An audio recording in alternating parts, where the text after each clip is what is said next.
என் அன்பு கர்த்தருடைய பிள்ளைகளாகியவங்களுக்கு ஆண்டவர் எனக்கு கொடுக்க சொன்ன ஒரு வார்த்தை என்னன்னு கேட்டிங்கன்னா, சங்கீதம் 119 சங்கீதத்தில் 9 வசனம் போட்டிருக்குது. 119 9 போட்டிருக்குது. வாலிபன் தன் வழியை எதிராக சுத்தம் பண்ணுவான், அவங்க உமது வசனத்தின்படி தன்னை காத்து கொள்கிறதுனால தானே அப்படின்னு சொல்லியிருக்கு. வாலிப பிள்ளைகள் வந்து இந்த பொல்லாத உலகத்தில் இருக்கிறோம், பயங்கரமான உலகத்தில் உட்காந்துருக்குறோம். வாலிப பிள்ளைகள் இன்னைக்கு பரிசுத்தமாக்கப்பட வேண்டுமான வேதம் கூறுகிறது, உமது வசனத்தின்படி தன்னை காத்துக்கொள்கிறது தானே.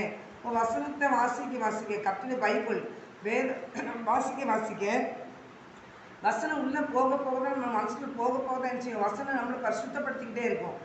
அப்படி வேதத்தை வாசிக்கிறவங்களுக்கு மிகுந்த சமாதானம் இருக்குது பைபிள் போட்டிருக்கு. வாலிபன் தன் வழியை எதிராக சுத்தம் பண்ணுவான், உமது வசனத்தின்படி தன்னை காத்துக்கொள்கிறதானே. என் முழு இருதயத்தோடு உண்மை தேடுகிறேன், என்னை உமது கற்பனைகளை விட்டு வழி தப்ப விடாதையும் அப்படின்னு வசனத்தை விட்டு இறைச்சிட்டு இருக்கிறது.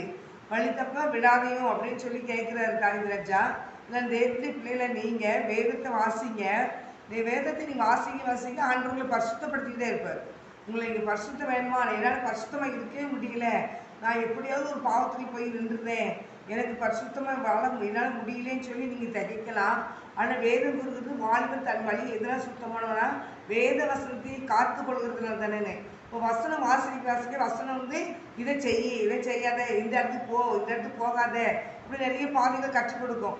அது மாத்திரம் இல்லை, ஞானம் வீதியிலிருந்து கூப்பிடுமா, அங்கே போகாத இங்கே போகாதன்னு சொல்லுவோம். அப்போ நம்ம அதுக்கு கீழ்ப்படுத்தோம்னா கண்டிப்பாக நிச்சய முடியும், சுத்தமாக நம்மளை வந்து காத்துக்கொள்ள முடியும். அதனால் தேவனுடைய பிள்ளைகளை நீங்கள் வசனத்தை வாசிங்க, கர்த்தர் உங்களை ஆசீர்வதிப்பார், உங்களை பரிசுத்தப்படுத்துவார், நீதியின் பாதையை கர்த்தர் நடத்துவார். அப்படி வழி என்னன்னு சொல்லி உங்களுக்கு கற்றுக் கொடுப்பார். இயேசு கிறிஸ்துவின் வழி நானே வழி, நானே சத்தி, நானே ஜீவன் என்று சொன்ன வசனத்தின்படி ஆண்டோடைய வசனத்துக்கு நீங்கள் உங்களை ஒப்பு கொடுத்தீங்கன்னா கண்டிப்பாக ஆண்டவர் நடத்துகிற பாதை ஜீவத்தை ஊற்றுள்ள பாதை தான். அது வந்து சந்தோஷம் நிறைந்த ஒரு பாதை தான். அவர் காட்டுகிற வழியில் நடக்கும்போது உங்களுக்கு சந்தோஷம், மிகுந்த சந்தோஷத்தை கர்த்தர் கொடுப்பார். ஆனால் அந்த சந்தோஷத்தை நீங்கள் பெற்றுக்கொள்ளுங்க. நீங்கள் துக்கமாக இருக்க வேண்டிய அவசியமே கிடையாது. ஆண்டவருக்கு உங்களை 100க்கு 100 ஒப்பு கொடுங்க, கர்த்தர் உங்களை ஆசீர்வதிப்பார். ஆமென்.